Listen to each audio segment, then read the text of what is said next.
Қараңыздар, мен сіздерге мошеннический схеманы көрсетейін бір жолын. Ол қараңыздар қалай болады. Тура осылай жазады сіздерге, яғни орден ашады осындай.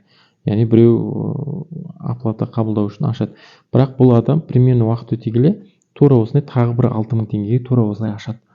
Яғни ол 6000 теңге болмауы мүмкін да сіздерде ашқан кезде, яғни ол крупный сумма болуы мүмкін. Сондықтан да қараңыздар, яғни олар ашқан кезде қалай ашады?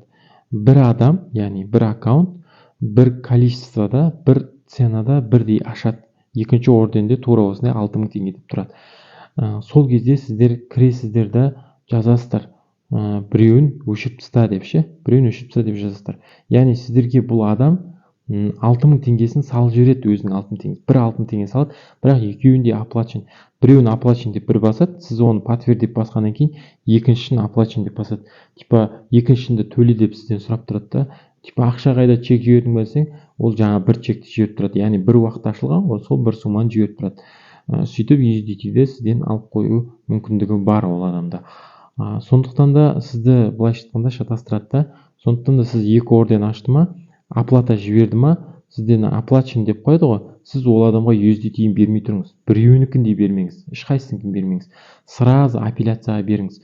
Бірінші жазыңыз ол адамға, ана бірінші неңді өшір деп Ол өшір алмай бірдеңке қылып уақыт өтіп жатса, сразу апелляцияға беріп тастаңыз. Екі орден ашты, сондықтан мен оны не істеймін деп, өшіріп тастаймын деп өшіріп тастауын сұраймын деп. Сол апелляция арқылы олар өшіреді. Өшіргеннен кейін барып сізге жіберіп қойған 6000 теңгесінің бір орденіне, яғни оплачен деп бересіз. Яғни апелляцияның өзі айтады, бір орденді біз өшірткіздік, енді біреуінің ақшасын сізге төлеген екен, оны сіз төлей салыңыз деп айтады. Сіз сол кезде барып төлейсіз. Апелляция деген мына жақта бар, ол жақта апелляцияны көріп отырсаңыз болады. Не болып жатқан, жалпы историясы қалай болып жатқан.